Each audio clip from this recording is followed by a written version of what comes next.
공동정범 이론. 자, 공동정범은 자기가 조금만 실행했는데 다른 자가 실행한 것까지 책임을 지는 거예요. 원래 이건 굉장히 예외적인 거죠. 우리 형법도 그렇고 민법도 그렇고 모든 법이 마찬가지예요. 지금 헌법상 자기 책임의 원칙이죠. 말 그대로 내가 한 행위에 대해서만 책임을 져요. 나는 망을 봤다. 그럼 난 망본 행위에 대해서만 책임을 지지 다른 자가 칼로 찌른 살인 행위까지 내가 살인범의 책임을 지는 것이 아닌 것이 원칙이에요. 다만 그러한 자기 책임의 원칙의 예외. 너희들은 몽땅 다 한 몸이야. 한 몸.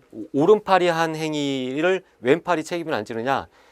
왼팔과 오른팔은 나라는 전체 하나잖아요. 그래서 이게 각각 사람이지만 각각 독립된 사람이지만 마치 이걸 하나의 유기체처럼, 그러니까 어려운 말로 하면 유기체고 하나의 사람처럼 한 몸처럼 오른손가락이 한 행위니까 왼손가락은 책임 안 진다. 아니죠. 이 전체로 보면 나라는 한 사람이죠. 그렇게 연대해서 하나의 사람이 한 것처럼 이론을 구성하게 되면 다른 손가락이 한 행위도 내가 책임을 지게 되는 거죠. 설사 내가 망을 봤다 하더라도 다른 실제 살인의 실행행위를 한 사람과 내가 공모해서 하나의 몸을 구성하게 되면 일부만 실행했다 하더라도 전부에 대해서 책임을 진다. 인과관계를 공통으로 한다라고 표현을 해요.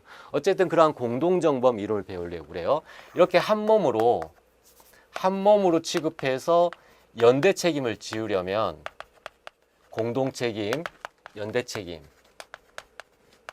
즉 다른 말로 하면 일부만 실행했다 하더라도 전부에 대한 책임을 지우는, 즉 자기 책임 원칙에 대한 예외예요. 이런 강력한 효과를 부여하려면 어떤 요건이 필요하느냐? 두 가지 요건이 필요하다. 그러니까 주관적으로는 공모가 있어야 되고 객관적으로는 실행행위의 분담, 기능적 행위 지배가 있어야 된다. 이 두 가지가 필요하죠. 우리 판례는 그런데 공모 공동정범이라고 해서 주관적인 공모가 있으면 객관적인 실행행위 분담이 없다 하더라도 공모만 있어도 넓게 공모 공동정범을 인정해요. 근데 순수하게 공모만 가지고 공모 공동정범을 인정하는 건 아니고 이 공모에 주도적으로 관여해서 이 실행행위에 굳이 가서 망을 안 봐도 망 본 것보다 더 강력한 지배를 했을 때에는 형식적으로는 현장에 나가지 않았다 하더라도 이 밑에서 워키토키나 설계도를 해가지고 아주 주도적으로 그걸 다 지배하고 있기 때문에 실질적으로 실행행위 분담이 있다고 보는 거예요. 우리 판례의 공모공동정범 이론이 순수한 공모만 했다고 해서 한 몸처럼 전체 처벌하는 건 아니에요. 형식상 그런 이론을 공모공동정범이라고 한다. 자, 이와 관련해서 보도록 합시다. 다른 3명의 공모자들에게 공모가 있다라는 얘기네요. 다른 3명의 공모자들에게 범행 방법을 지시하는 등의 강도 상해를 모의를 주도한 피고인. 자, 공모가 단순히 시키는 대로 공모한 자가 아니라 그 모든 범행 실행 계획을 주도 면밀하게 계획한 자예요. 그럼 이 자는 공모 공동정범으로서 어떤 기능적 행위 지배가 있는 거죠. 현장에 나가지 않았다 하더라도.